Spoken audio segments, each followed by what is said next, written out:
Dread is basically in light of the fact that you are not living with life. You are living to you. Your apprehension is generally about what will occur straight away.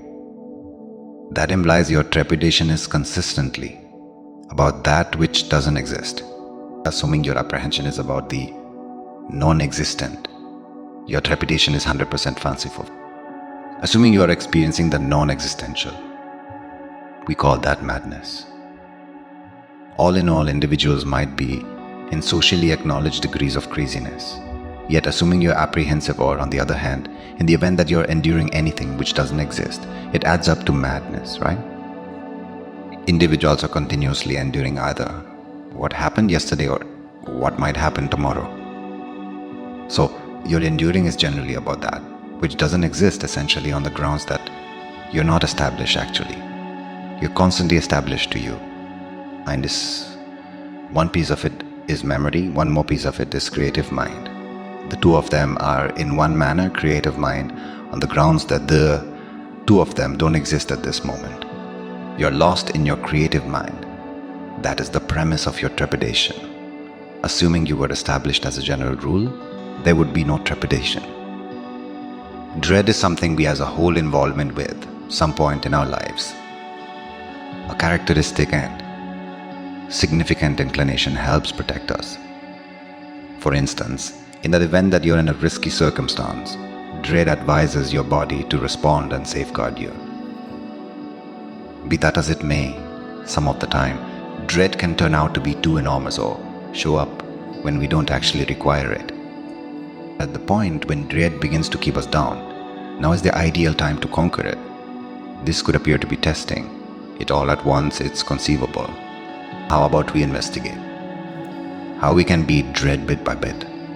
The primary thing to do, comprehend you're anxious about. Perhaps you're anxious about the dim, bugs, or talking before a gathering. Perceiving your trepidation is the most vital phase in confronting it. It's okay to feel apprehensive at times. Try not to be too unforgiving with yourself.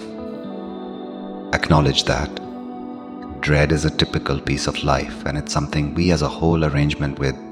At the point when dread assumes control over, our bodies can respond by causing us to feel flimsy or apprehensive. Take slow, full breaths to quiet down. It helps your body unwind and think all the more obviously. Imparting your apprehension to somebody you trust can cause it to feel less overpowering. They could have exhortation or just give solace. You're in good company, and others have confronted comparative feelings of dread.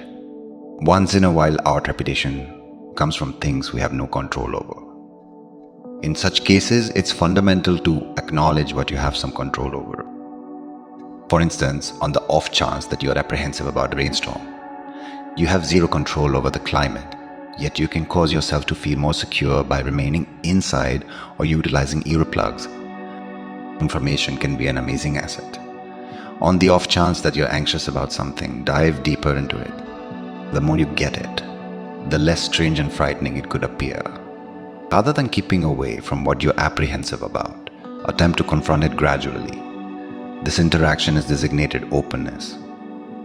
For example, on the off chance that you are apprehensive about canines, you could begin by watching them from a good ways, then drawing nearer after some time. Vision yourself effectively beating your apprehension. This positive reasoning can construct your certainty and make the genuine encounter less unnerving. Try not to rush. Find little ways to stand up to your apprehension. Each step you take will carry you nearer to overcoming it. Dread frequently accompanies negative considerations. Challenge them with positive ones. Rather than thinking, I can't make it happen, tell yourself, I can attempt and I'll gain from it. On the off chance that your trepidation is serious and influencing your everyday existence, make it a point to help from a specialist or instructor. They are specialists in assisting individuals with beating their feelings of trepidation. Defeating dread can take time, and having setbacks is alright. Show restraint toward yourself and continue on. Every little triumph merits festivity. Perceive your advancement and award yourself for your grit. Loved ones can be an incredible emotionally supportive network. Encircle yourself with individuals who support and have confidence in you. Comprehend that confronting your feelings of trepidation is a growing experience. You may not defeat your trepidation short term, yet the experience will show you important illustrations and assist you with developing personally.